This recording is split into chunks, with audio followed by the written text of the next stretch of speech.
Hello friends, स्वागत है आप सभी का हमारे इस यूट्यूब चैनल हिंदी साहित्य बाई पूजा पांडे में। आज की इस वीडियो में हम लोग देखेंगे केवीएस टीजीटी हिंदी के लिए महत्वपूर्ण 100 प्रश्न जो कि आपके सिलेबस पे बेस्ड होंगे, जिसमें कि एनसीईआरटी की सभी बुक्स होंगी। उन्हीं में से कुछ पार्ट्स प्रश्न होंगे और कुछ व्याकरण संबंधित प्रश्न भी हम लोग इस वीडियो में देखेंगे। ये 100 प्रश्न आप लोग करके अपनी तैयारी को चेक कर सकते हैं कि आप लोगों की तैयारी कहाँ तक है, आप लोगों के कौन कौन से टॉपिक अभी भी बचे हुए हैं। जैसा कि आप लोग जानते हैं आपकी परीक्षा में बहुत ही कम समय बचा है, तो इन प्रश्नों को हल करके जो पॉइंट आपके अभी भी कमज़ोर हों आप लोग उस पर मेहनत करके अच्छी पकड़ बना सकते हैं। और हमारे चैनल पे केवीएस टीजीटी हिंदी के लिए प्लेलिस्ट बनी हुई है, जिसमें कि सिलेबस जो है लगभग कवर हो गया है। सिर्फ महाभारत बचा है जिसे हम करवा देंगे 1-2 दिन में, तो आप लोग चाहें तो उसे जाकर देख सकते हैं। चलिए शुरू करते हैं। आज का पहला प्रश्न है, लाख की चूड़ियाँ कौन बनाता था? ए लेखक का मामा, बी लेखक, सी बदलू या फिर डी बबलू। तो इसका राइट आंसर हो जाएगा ऑप्शन नंबर सी, बदलू। लाख की चूड़ियाँ जो है इस लेखक में बदलू बनाता था। अगला प्रश्न देखते हैं, पृथ्वी के भीतर खोखले स्थान तक पहुंचने में बूंद को कितनी दूर चलना पड़ा? ऑप्शन ए है थोड़ी दूर, बी कई मील दूर, सी 1 मील दूर या फिर डी 2 मील दूर। तो इसका राइट आंसर हो जाएगा ऑप्शन नंबर सी, 1 मील दूर। अगला प्रश्न देखते हैं, प्रश्न संख्या 3, कामचोर कहानी के लेखक कौन हैं? ए कामतानाथ, बी भगवती चरण वर्मा, सी इस्मत चुगताई या फिर डी जया जादवानी। तो इसका राइट आंसर हो जाएगा ऑप्शन नंबर सी, इस्मत चुगताई कामचोर कहानी के लेखक हैं। अगला प्रश्न देखते हैं, हनुमान को लंका के रास्ते कौन सी राक्षसी मिली? ए सुरसा, बी सिंहिका, सी त्रिजटा या फिर डी 1 व 2 दोनों। तो इसका राइट आंसर होगा ऑप्शन नंबर डी, 1 व 2 दोनों। जब हनुमान जी लंका जा रहे थे तो उन्हें रास्ते में सुरसा और सिंहिका ये सुरसा और जो सिंहिका हैं ये दोनों राक्षसी जो हैं उन्हें रास्ते में मिली थी। अगला प्रश्न देखते हैं, प्रश्न संख्या 5, निम्नलिखित में से कौन लंका नगरी में नहीं गया? ए लक्ष्मण, बी राम, सी हनुमान या फिर डी अंगद। तो इसका राइट आंसर हो जाएगा option number B, Ram. Ram ji जो हैं वो लंका नगरी में नहीं गए थे क्योंकि उन्हें वनवास मिला था। लक्ष्मण, हनुमान और अंगद ये तीनों लोग लंका नगरी में जा चुके हैं। अगला प्रश्न देखते हैं, चित्रकूट में राम की भेंट किससे हुई थी? A Vashishtha, B Vishwamitra, C Bharadwaj या फिर डी अगस्त्य। तो इसका राइट आंसर होगा option number C, Bharadwaj. Friends, अगर आपने राम कथा की वीडियो देखी होगी तो इन प्रश्नों का आंसर आपको आता होगा, या आपने राम कथा पढ़ी होगी तो भी आपको इन प्रश्नों का आंसर पता होगा। आप लोग हमें कमेंट बॉक्स में ये ज़रूर बताएं कि आपके 100 में से कितने प्रश्न सही हुए। चलिए अगला प्रश्न देखते हैं, प्रश्न संख्या 7, भारत की आज़ादी के बाद दोबारा नेहरू ने अहमदनगर के किले की यात्रा किस वर्ष की? ए 1950, बी 1953, सी 1964 या फिर डी 1968। तो इसका राइट आंसर होगा ऑप्शन नंबर बी, 1953 में पंडित जवाहरलाल नेहरू ने अहमदनगर के किले की यात्रा दोबारा से की थी आज़ादी के बाद। अगला प्रश्न देखते हैं, आरंभिक दिनों में ईस्ट इंडिया कंपनी का मुख्य काम क्या था? ए भारत पर शासन करना, बी भारत को ब्रिटेन का गुलाम बनाना, सी भारत में अपना माल कम दामों में बेचना या फिर डी भारत में बने माल को ले जाकर यूरोप में बेचना। तो इसका राइट आंसर होगा ऑप्शन नंबर डी, भारत में बने माल को ले जाकर यूरोप में बेचना, यही ईस्ट इंडिया कंपनी का मुख्य काम था। अगला प्रश्न देखते हैं, प्रश्न संख्या 9, भारत की खोज पुस्तक में लेखक ने किस जगह के महान स्नान पर्व कुंभ मेले का जिक्र किया है? ए उज्जैन और हरिद्वार, बी इलाहाबाद और हरिद्वार, सी उज्जैन और नासिक या फिर डी इलाहाबाद और नासिक। तो इसका राइट आंसर होगा ऑप्शन नंबर बी, इलाहाबाद और हरिद्वार। इन दोनों जगहों पे कुंभ मेला लगता है जो कि स्नान पर्व है, और इन्हीं का जिक्र जो है पंडित जवाहरलाल नेहरू ने भारत की खोज इस पुस्तक में किया है। अगला प्रश्न देखते हैं, सिंधु घाटी भारत की किस दिशा में स्थित है? ऑप्शन नंबर ए है उत्तर पूर्व, बी उत्तर पश्चिम, सी दक्षिण या फिर डी उत्तर। तो इसका राइट आंसर होगा ऑप्शन नंबर बी, उत्तर पश्चिम। सिंधु घाटी जो है वो भारत की उत्तर पश्चिम में स्थित है। अगला प्रश्न देखते हैं, मानव और संस्कृति किसकी रचना है? ए शमशेर बहादुर सिंह, बी श्यामाचरण दुबे, सी अज्ञेय या फिर डी हजारी प्रसाद द्विवेदी। तो इसका राइट आंसर हो जाएगा option number B, Shyamacharan Dubey. इनकी रचना है मानव और संस्कृति। अगला प्रश्न देखते हैं, सांवले सपनों की याद का प्रकाशन वर्ष क्या है? ऑप्शन नंबर ए है 1984, बी 1982, सी 1987 या फिर डी 1964। तो इसका राइट आंसर होगा ऑप्शन नंबर सी, 1987 में सांवले सपनों की याद का प्रकाशन हुआ था। अगला प्रश्न देखते हैं, महादेवी वर्मा का प्रथम काव्य संकलन कौन सा है? ए नीरजा, बी निहार, सी रश्मि या फिर डी यामा। तो इसका राइट आंसर होगा ऑप्शन नंबर बी, निहार जो है वो महादेवी वर्मा का प्रथम काव्य संकलन है। अगला प्रश्न देखते हैं, कौन सी कृति उपन्यास विधा से संबंधित नहीं है? ए कुटज, बी बाणभट्ट की आत्मकथा, सी अनामदास का पोथा या फिर डी चारुचंद्र लेख। तो इसका राइट आंसर हो जाएगा ऑप्शन नंबर सी, इसका राइट आंसर होगा ऑप्शन नंबर ए। कुटज जो है ये उपन्यास विधा से संबंधित नहीं है, बल्कि ये निबंध है। और कुटज के लेखक कौन हैं आप लोग हमें कमेंट कर कर बताइए। ये तीनों रचनाएं जो हैं ये उपन्यास विधा से संबंधित हैं, जबकि कुटज जो है वो निबंध विधा की रचना है। अगला प्रश्न देखते हैं, चंद्रगहना से लौटती बेर कविता में कवि ने चने की क्या विशेषता बताई है? ए वह पतला है, बी वह ठिगना है, सी वह लंबा है या फिर डी वह मोटा है। तो इसका राइट आंसर होगा ऑप्शन नंबर बी, वह ठिगना है। चंद्रगहना से लौटती बेर जो कविता है इसमें कवि ने चने को ठिगना पेड़ बताया है। अगला प्रश्न देखते हैं, प्रश्न संख्या 16, देवव्रत ने किस ऋषि से शिक्षा ली थी? ए महर्षि भारद्वाज, बी द्रोणाचार्य, सी महर्षि वशिष्ठ या फिर डी आचार्य परशुराम। तो इसका राइट आंसर हो जाएगा ऑप्शन नंबर सी, महर्षि वशिष्ठ।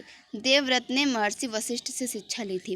फ्रेंड्स, अभी हमने आपको महाभारत की वीडियो नहीं करवाई है, लेकिन हमने उससे प्रश्न जो है इस 100 प्रश्नोत्तरी में शामिल किए हैं, ताकि आपको ये पता चल सके कि महाभारत से किस प्रकार के प्रश्न पूछे जाएंगे। तो कल हम लोग महाभारत की वीडियो भी अपलोड कर देंगे। चलिए देखते हैं अगला प्रश्न, प्रश्न संख्या 17, दुष्ट दुर्योधन जरूर कोई न कोई चाल चल रहा है, विदुर से यह कथन किसने कहा? ए युधिष्ठिर, बी कुंती, सी द्रौपदी या फिर डी भीम। तो इसका राइट आंसर होगा ऑप्शन नंबर बी, कुंती ने कहा कि दुष्ट दुर्योधन जरूर कोई न कोई चाल चल रहा है। किससे? तो विदुर से। अगला प्रश्न देखते हैं, प्रश्न संख्या 18, अक्षय पात्र किसने किसे दिया था? ए कृष्ण ने द्रौपदी को, बी सूर्यदेव ने युधिष्ठिर को, सी सूर्यदेव ने द्रौपदी को या फिर डी कृष्ण ने अर्जुन को। तो इसका राइट आंसर होगा ऑप्शन नंबर बी, सूर्यदेव ने युधिष्ठिर को अक्षय पात्र दिया था। उस अक्षय पात्र का जो अनाज था या अन्न था उसमें वो कभी खत्म नहीं होता था। चलिए अगला प्रश्न देखते हैं, गुरु द्रोण का वध किसने किया? ए धृष्टद्युम्न ने, बी अर्जुन ने, सी भीम ने या फिर डी युधिष्ठिर ने। तो इसका राइट आंसर होगा ऑप्शन नंबर ए, धृष्टद्युम्न ने गुरु द्रोण का वध किया। धृष्टद्युम्न जो थे ये राजा द्रुपद के पुत्र थे, जो कि अग्नि से उत्पन्न हुए थे। चलिए देखते हैं अगला प्रश्न, प्रश्न संख्या 20, अपूर्व अनुभव पाठ में यासुकी चांद किस बीमारी से ग्रस्त था? ए डिसलेक्सिया, बी पोलियो, सी नेत्रहीनता या फिर डी इनमें से कोई नहीं। तो इसका राइट आंसर हो जाएगा ऑप्शन नंबर बी, पोलियो। अपूर्व अनुभव जो पाठ है इसमें यासुकी चांद इसका पात्र है इस कहानी का, और उसे पोलियो हुआ था। चलिए देखते हैं अगला प्रश्न, प्रश्न संख्या 21, शाम एक किसान कविता में पूर्व क्षितिज पर घने होते अंधकार को किसकी उपमा दी गई है? ए जलती अंगीठी की, बी चिलम की, सी चादर की या फिर डी झुंड में बैठी भेड़ों की।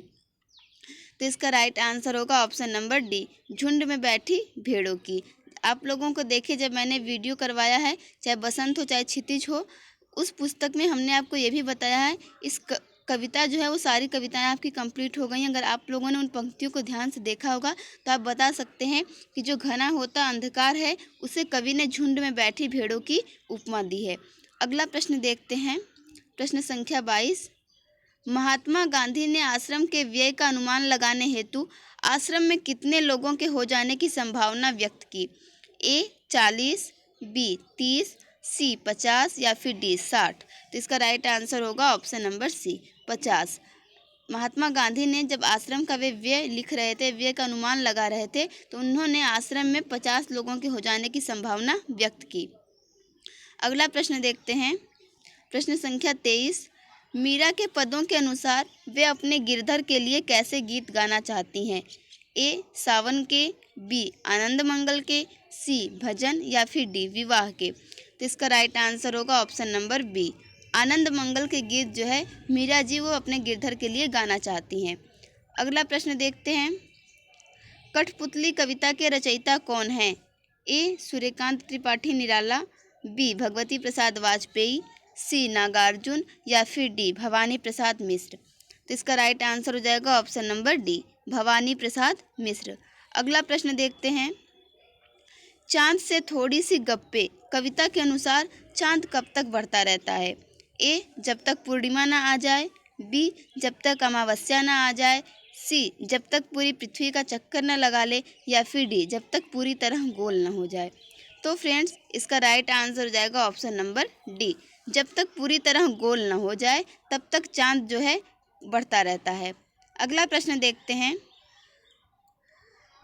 ऐसे ऐसे किस विधा की रचना है? ए कहानी, बी नाटक, सी एकांकी या फिर डी निबंध। तो इसका राइट आंसर होगा ऑप्शन नंबर सी, एकांकी। ऐसे ऐसे जो है वो एकांकी विधा की रचना है। अगला प्रश्न देखते हैं, प्रश्न संख्या 27। वह चिड़िया जो के रचनाकार हैं? A Shamsher Bahadur Singh, B Kedarnath Agarwal, C Nirmal Verma या फिर डी शिवमंगल सिंह सुमन। तो इसका राइट आंसर होगा option number B, Kedarnath Agarwal जो हैं वह चिड़िया जो इस कविता के रचनाकार हैं। अगला प्रश्न देखते हैं, मैं सबसे छोटी हूँ कविता के कवि कौन हैं? ए रामधारी सिंह दिनकर, बी नागार्जुन, सी सूर्यकांत त्रिपाठी निराला या फिर डी सुमित्रा नंदन पंत। तो फ्रेंड्स इसका राइट आंसर हो जाएगा option number D, Sumitra Nandan Pant. इनकी ये लिखी हुई कविता है मैं सबसे छोटी हूँ। अगला प्रश्न देखते हैं, प्रश्न संख्या 29। पार नज़र के कहानी में किस बात के लिए विशेष प्रशिक्षण मिलने की बात की गई है? ए सुरंग के पार देखने का, बी जमीन के ऊपर चलने का, सी धरती पर स्पेस क्राफ्ट ले जाने का या फिर डी स्पेस सूट पहनने का। तो इसका राइट आंसर होगा ऑप्शन नंबर बी, जमीन के ऊपर चलने का। अगला प्रश्न देखते हैं, झांसी की रानी कविता के अनुसार मृत्यु के समय लक्ष्मीबाई की उम्र क्या थी? ए 23 वर्ष, बी 24 वर्ष, सी 22 वर्ष या फिर डी 26 वर्ष। तो इसका राइट आंसर होगा ऑप्शन नंबर ए 23 वर्ष। अगला प्रश्न देखते हैं, अक्षरों और लिपियों का इतिहास कितने वर्ष पुराना है? ए 4000 वर्ष, बी 5000 वर्ष, सी 6000 वर्ष या फिर डी 7000 वर्ष। तो इसका राइट आंसर हो जाएगा ऑप्शन नंबर सी, 6000 वर्ष अक्षरों और लिपियों का इतिहास पुराना है। अगला प्रश्न देखते हैं, पुलकित पंख में कौन सा अलंकार है?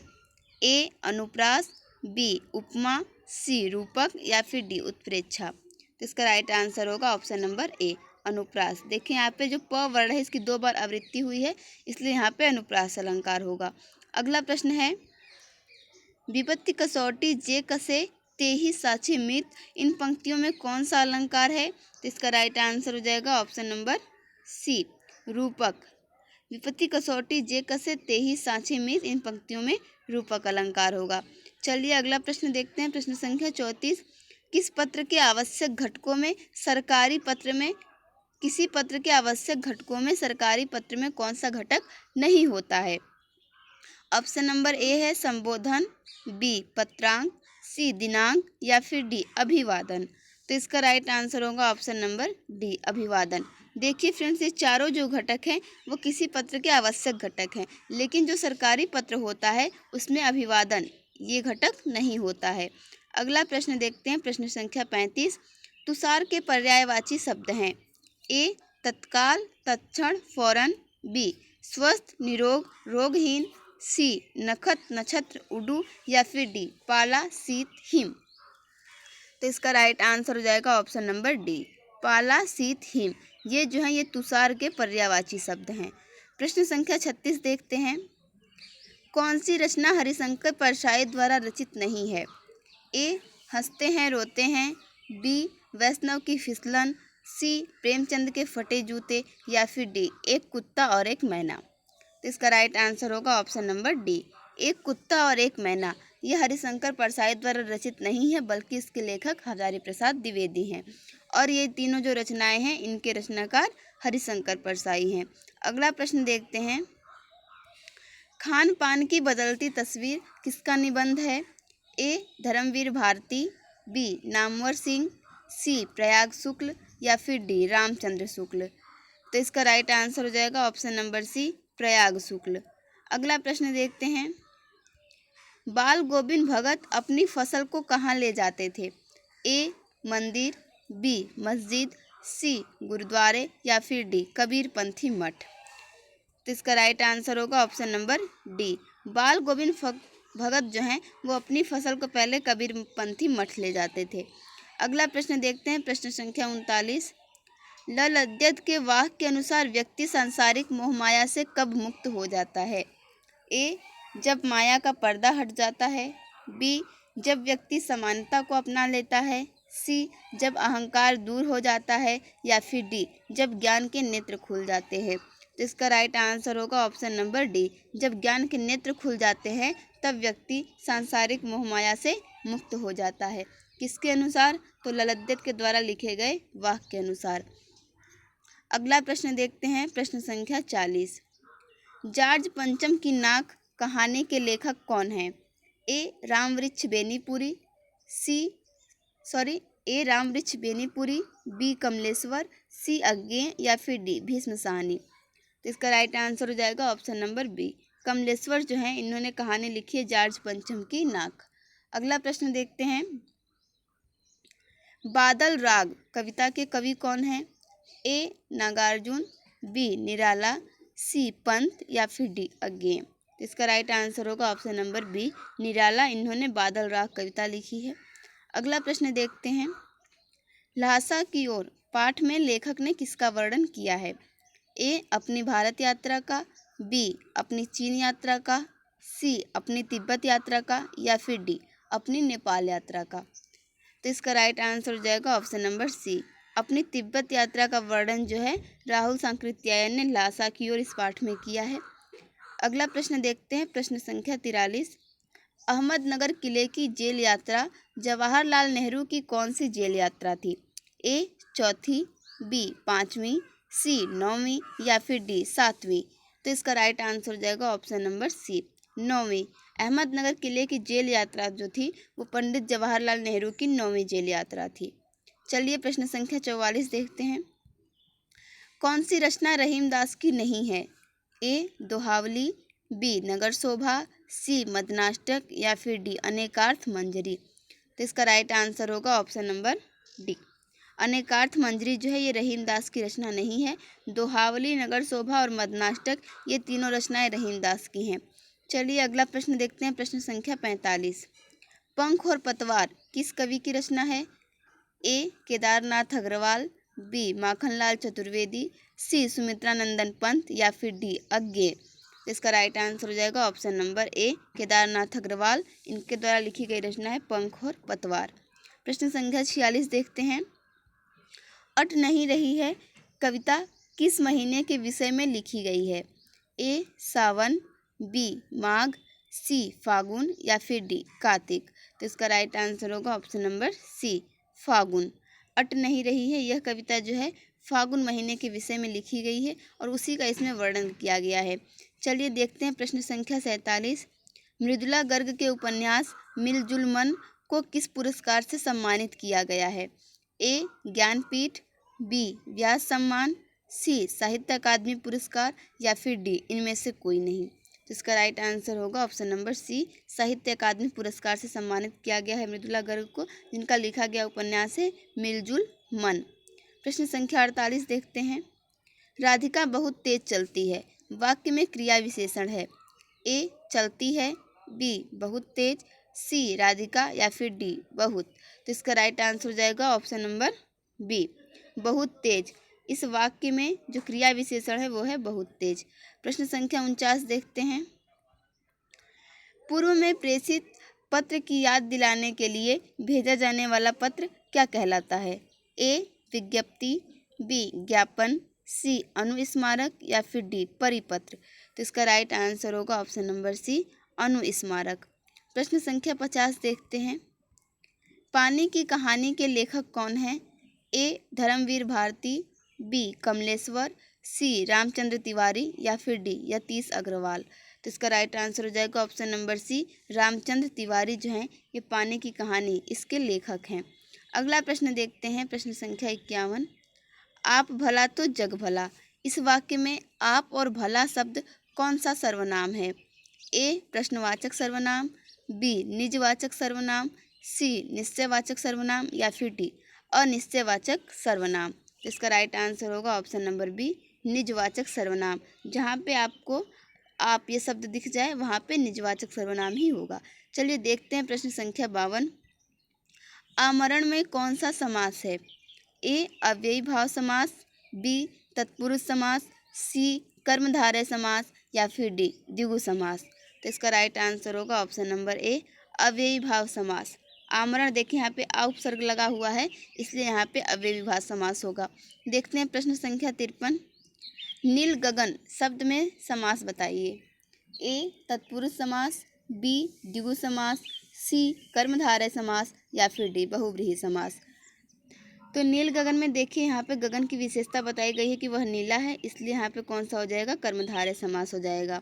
इस तरह इसका राइट आंसर होगा ऑप्शन नंबर सी। चलिए देखते हैं प्रश्न संख्या 54। पंचतंत्र शब्द में समास पहचानिए। ए द्वंद्व समास, बी अव्ययी भाव समास, सी कर्मधारय समास या फिर डी द्विगु समास।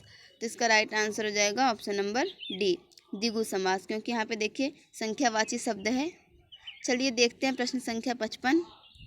नर नारी शब्द में समास बताइए।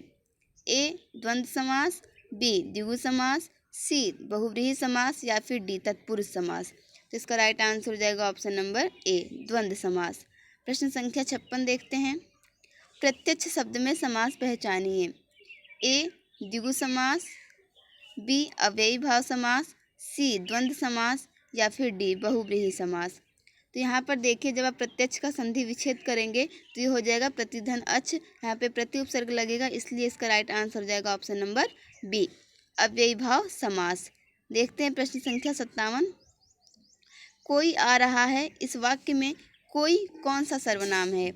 ए अनिश्चयवाचक सर्वनाम, बी निश्चयवाचक सर्वनाम, सी संबंधवाचक सर्वनाम या फिर डी निजवाचक सर्वनाम। तो इसका राइट आंसर होगा ऑप्शन नंबर ए अनिश्चयवाचक सर्वनाम, क्योंकि हमें नहीं पता है कि कौन आ रहा है, कोई जो है वो अनिश्चित है, इसलिए यहाँ पे अनिश्चयवाचक सर्वनाम होगा।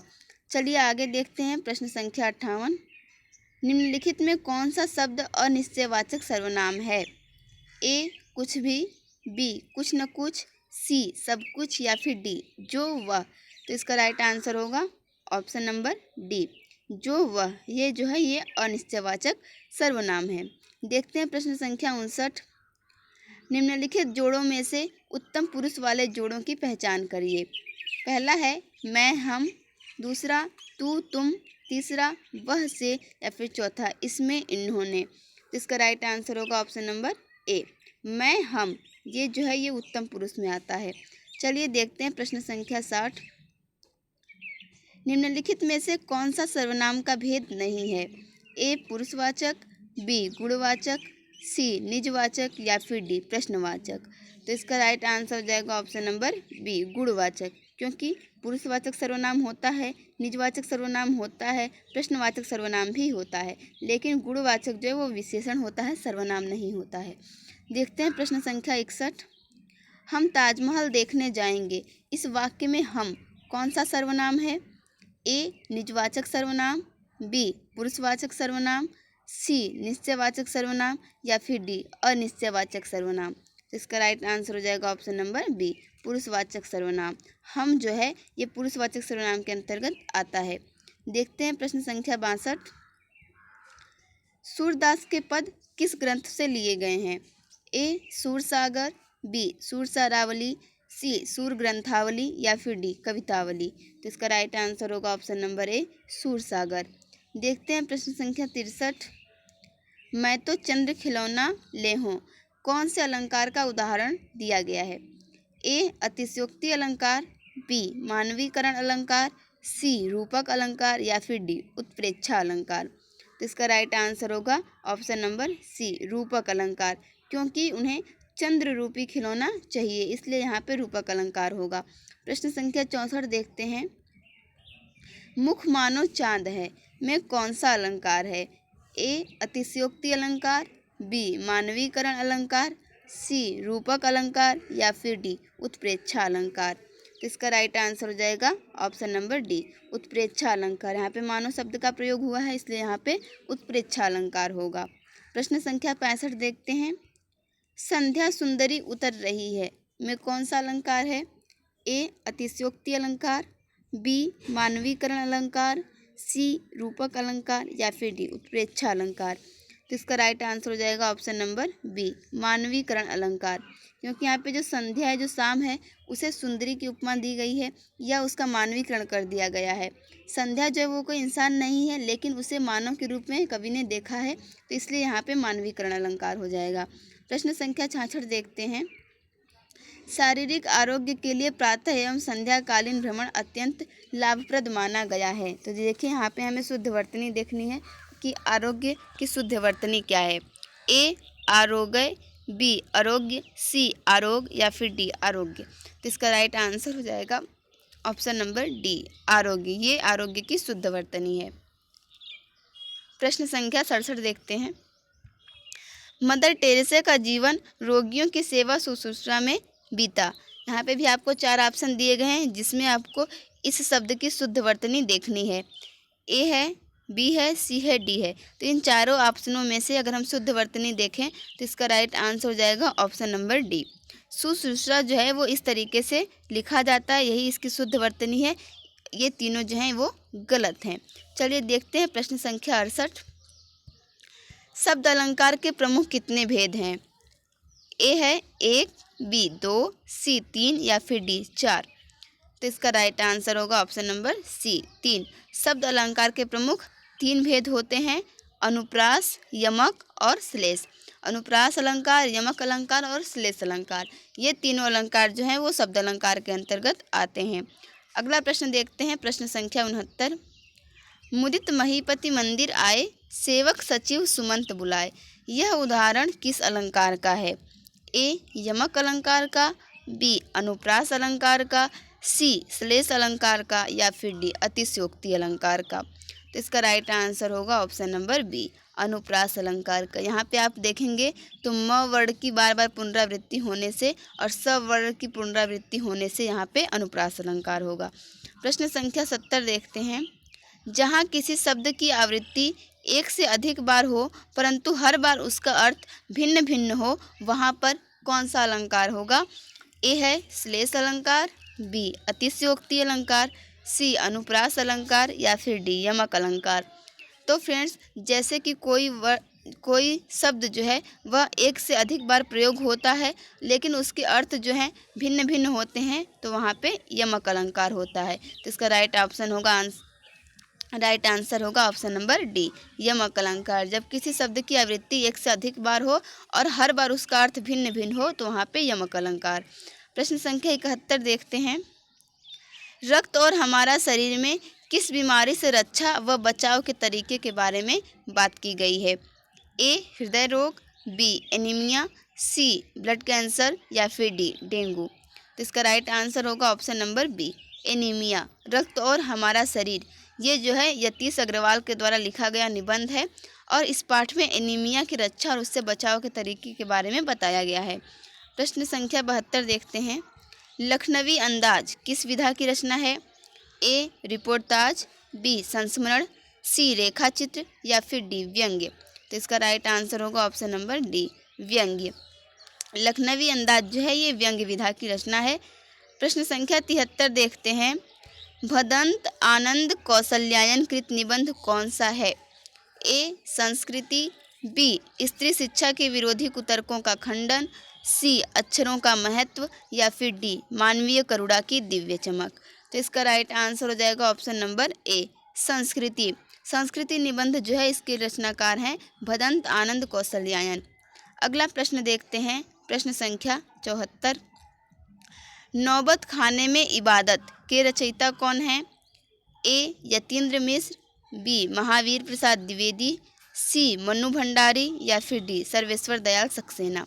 तो इसका राइट आंसर होगा ऑप्शन नंबर ए यतीन्द्र मिश्र। इनके द्वारा लिखा गया पाठ है नौबत खाने में इबादत। अगला प्रश्न देखते हैं, प्रश्न संख्या 75। नेताजी का चश्मा पाठ में नेताजी की मूर्ति किससे बनी थी?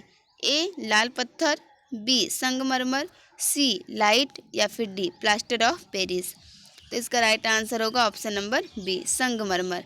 नेताजी का चश्मा इस पाठ में जो सुभाष चंद्र बोस की मूर्ति बनी हुई थी वो संगमरमर की थी। अगला प्रश्न देखते हैं, प्रश्न संख्या 76। शमशेर बहादुर सिंह ने किस शहर के लिए बस पकड़ी? ए दिल्ली, बी इलाहाबाद, सी मुंबई, या फिर डी पटना। तो इसका राइट आंसर होगा ऑप्शन नंबर बी इलाहाबाद। प्रश्न संख्या 77 देखते हैं। माटी वाली पाठ के लेखक का नाम क्या है? ए विद्यासागर नौटियाल, बी रामचंद्र तिवारी, सी मृदुला गर्ग, या फिर डी अज्ञेय। तो इसका राइट आंसर होगा ऑप्शन नंबर ए विद्यासागर नौटियाल। ये जो है माटी वाली पाठ के लेखक हैं। अगला देखते हैं, प्रश्न संख्या 78। फणीश्वर नाथ रेणु ने इस जल प्रलय में किस नदी का जिक्र नहीं किया? ए गोदावरी, बी गंगा, सी कोसी, या फिर डी महानंदा। तो फ्रेंड्स, जब आप लोग इस जल प्रलय में इस पाठ को पढ़ेंगे, इसके लेखक फणीश्वर नाथ रेणु हैं, तो उन्होंने इस पाठ में गंगा नदी की भी बात की है, कोसी नदी की बात की और महानंदा के बारे में बात की है, लेकिन उन्होंने कहीं भी गोदावरी का जिक्र नहीं किया है। तो इसका राइट आंसर हो जाएगा ऑप्शन नंबर ए गोदावरी। अगला प्रश्न देखते हैं, प्रश्न संख्या 79। कोणार्क नाटक के रचयिता हैं? ए मोहन राकेश, बी रामविलास शर्मा, सी जगदीश चंद्र माथुर, या फिर डी गोविंद बल्लभ पंत। तो इसका राइट आंसर होगा ऑप्शन नंबर सी जगदीश चंद्र माथुर। इनके द्वारा लिखा गया नाटक है कोणार्क। प्रश्न संख्या 80 देखते हैं। रामकृष्ण मिशन के संस्थापक कौन थे? ए दयानंद सरस्वती, बी स्वामी विवेकानंद, सी रामानंद, या फिर डी जवाहरलाल नेहरू। तो इसका राइट आंसर होगा ऑप्शन नंबर ए दयानंद सरस्वती। प्रश्न संख्या 81 देखते हैं। मेरे पिता मल्लाहों के सरदार हैं, पहले उनकी अनुमति ले लीजिए, फिर मैं आपकी पत्नी बनने के लिए तैयार हूँ। उपरोक्त कथन जो है वो महाभारत के किस पात्र का है? ए माद्री, बी सत्यवती, सी द्रौपदी, या फिर डी कुंती। तो इसका राइट आंसर होगा ऑप्शन नंबर बी सत्यवती। राजा शांतनु जब सत्यवती के पास जाते हैं तो सत्यवती कहती है कि मेरे पिता मल्लाहों के सरदार हैं, पहले उनकी अनुमति ले लीजिए, फिर मैं आपकी पत्नी बनने के लिए तैयार हूँ। चलिए अगला प्रश्न देखते हैं, प्रश्न संख्या 82। महाभारत कथा में पुरोचन कौन था? ए युधिष्ठिर का मंत्री, बी अंग देश का राजा, सी दुर्योधन का मंत्री, या फिर डी धृतराष्ट्र का मंत्री। तो इसका राइट आंसर होगा ऑप्शन नंबर सी दुर्योधन का मंत्री जो था वो पुरोचन था। प्रश्न संख्या 83 देखते हैं। जरासंध का वध किसने किया? ए अर्जुन ने, बी कर्ण ने, सी भीम ने, या फिर डी सहदेव ने। तो इसका राइट आंसर होगा ऑप्शन नंबर सी भीम ने जरासंध का वध किया था। अगला प्रश्न है, प्रश्न संख्या 84। स्टेशन किस भाषा का शब्द है? ए फ्रेंच, बी डच, सी अंग्रेजी, या फिर डी चीनी। तो इसका राइट आंसर होगा ऑप्शन नंबर सी अंग्रेजी। स्टेशन जो है वो अंग्रेजी भाषा का शब्द है। प्रश्न संख्या 85 देखते हैं। चाय किस भाषा का शब्द है? ए जापानी, बी फ्रेंच, सी चीनी, या फिर डी अंग्रेजी। तो इसका राइट आंसर होगा ऑप्शन नंबर सी चीनी। चाय जो है इस चीनी भाषा का शब्द है। अगला प्रश्न है, प्रश्न संख्या 86 कि संस्कृत के ऐसे शब्द जिसे हम ज्यों का त्यों प्रयोग में लाते हैं क्या कहलाते हैं? ए तद्भव, बी विदेशज, सी देशज, या फिर डी तत्सम। तो इसका राइट आंसर होगा ऑप्शन नंबर डी तत्सम। संस्कृत के जो शब्द जिन्हें हम वैसे का वैसे ही स्वीकार कर लेते हैं या प्रयोग करते हैं उन्हें हम तत्सम कहते हैं। प्रश्न संख्या 87 देखते हैं। उत्पत्ति के आधार पर शब्द के कितने भेद होते हैं? ए 3, बी 4, सी 6 या फिर डी 5। तो फ्रेंड्स इसका राइट आंसर होगा ऑप्शन नंबर बी 4। उत्पत्ति के आधार पर शब्द के 4 भेद होते हैं। पहला होता है तत्सम, दूसरा होता है तद्भव, तीसरा होता है देशज और चौथा होता है विदेशी या फिर आगत शब्द। चलिए देखते हैं अगला प्रश्न, प्रश्न संख्या 88। प्रयोग की दृष्टि से सूक्ष्म अंतर व्यक्त करने वाले शब्द क्या कहलाते हैं? ए अनेकार्थक, बी समानार्थक, सी विपरीतार्थक या फिर डी प्रयोगात्मक। तो इसका राइट आंसर होगा ऑप्शन नंबर बी समानार्थक। जब शब्दों को हम प्रयोग करते हैं तो उसमें थोड़ा सा अंतर व्यक्त करने यानी सूक्ष्म अंतर व्यक्त करने वाले शब्दों को हम समानार्थक शब्द कहते हैं। अगला प्रश्न देखते हैं, प्रश्न संख्या 89। कमल शब्द है ए योग रूढ़, बी यौगिक, सी रूढ़ या फिर डी इनमें से कोई नहीं। तो इसका राइट आंसर होगा ऑप्शन नंबर सी रूढ़। कमल जो है वो रूढ़ शब्द है। जिन शब्दों को अलग अलग करने पर उनका कोई अर्थ न निकलता हो उन्हें हम क्या कहते हैं? रूढ़ शब्द कहते हैं। चलिए देखते हैं प्रश्न संख्या 90। दशानन शब्द है ए योग रूढ़, बी रूढ़, सी यौगिक या फिर डी इनमें से कोई नहीं। तो इसका राइट आंसर हो जाएगा ऑप्शन नंबर ए योग रूढ़। दशानन जो है वो योग रूढ़ शब्द है। अगला प्रश्न देखते हैं, प्रश्न संख्या 91। संधि शब्द है ए तद्भव, बी विदेशज, सी तत्सम या फिर डी देशज। तो इसका राइट आंसर होगा ऑप्शन नंबर सी तत्सम। संधि जो है वो तत्सम शब्द है। अगला प्रश्न देखते हैं, प्रश्न संख्या 92। वाक्य में शब्द का संबंध किससे होता है? ए लिंग, बी वचन, सी कारक या फिर डी इनमें से कोई नहीं। तो इसका राइट आंसर होगा ऑप्शन नंबर सी कारक। वाक्य में शब्द का संबंध जो है कारक से होता है।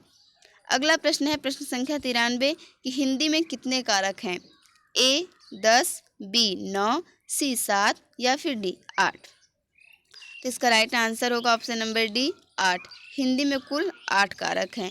अगला प्रश्न देखते हैं प्रश्न संख्या 94। राम ने श्याम को मारा वाक्य में कौन सा कारक है?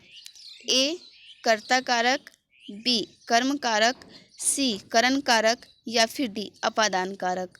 तो इसका राइट आंसर होगा ऑप्शन नंबर ए कर्ता कारक। क्योंकि यहाँ पे राम ने श्याम को मारा, जो कर्ता है वो राम है, वो श्याम को मारता है, तो इसलिए यहाँ पे कर्ता कारक हो जाएगा।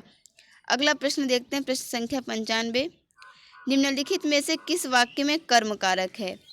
ए वह दिन में आएगा, बी भूखों को खाना खिलाओ, सी पेड़ से पत्ता गिरा या फिर डी मैं घर पर जाता हूँ। तो इसका राइट आंसर होगा ऑप्शन नंबर बी भूखों को खाना खिलाओ। यहाँ पे कर्म कारक होगा क्योंकि कर्म कारक का चिन्ह है को, जिसका कि यहाँ पर प्रयोग किया गया है। अगला प्रश्न देखते हैं प्रश्न संख्या 96। किस वाक्य में अपादान कारक है? ए राम ने रावण को तीर से मारा, बी मोहन से अब नहीं गाया जाता, सी हिमालय से गंगा निकलती है या फिर डी चाकू से फल काटो। तो इसका राइट आंसर हो जाएगा ऑप्शन नंबर सी हिमालय से गंगा निकलती है। यहाँ पे अपादान कारक का प्रयोग है। अगला प्रश्न देखते हैं प्रश्न संख्या 97। को और के लिए किस कारक का चिन्ह है? ए कर्म, बी संप्रदान, सी संबंध या फिर डी करण। तो इसका राइट आंसर होगा ऑप्शन नंबर बी संप्रदान। संप्रदान कारक के लिए को और के लिए चिन्ह का प्रयोग किया जाता है। अगर यहाँ पे सिर्फ को शब्द दिया होता तो कर्म कारक होता, लेकिन यहाँ पर के लिए भी दिया गया है, इसलिए दोनों का प्रयोग जो है वो हमें संप्रदान कारक में देखने को मिलता है। चलिए देखते हैं अगला प्रश्न, प्रश्न संख्या 98।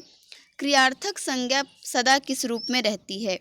ए बहुवचन पुल्लिंग, बी एकवचन पुल्लिंग, सी बहुवचन स्त्रीलिंग या फिर डी एकवचन स्त्रीलिंग। तो इसका राइट आंसर होगा ऑप्शन नंबर बी एकवचन पुल्लिंग। अगला प्रश्न देखते हैं प्रश्न संख्या 99। गाय कौन सी संज्ञा है?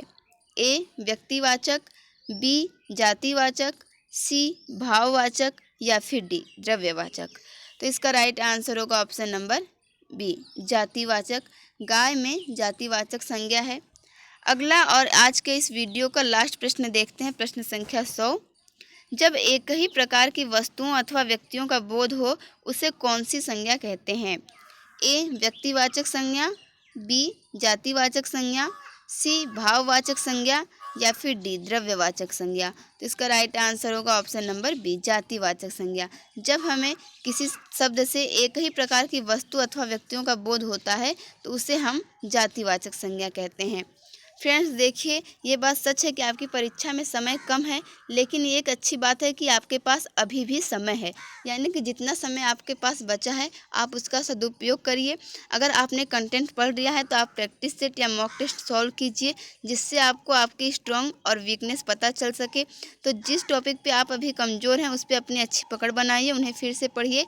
और अगर आप KVS DGT हिंदी के लिए तैयारी कर रहे हैं तो लगभग सिलेबस कंप्लीट हो चुका है। आप लोग प्रीवियस वीडियो को या फिर प्लेलिस्ट में जाकर KVS DGT की वीडियो को देख सकते हैं, जिससे कि आपको कम समय में रिवीजन करने के लिए अच्छा होगा।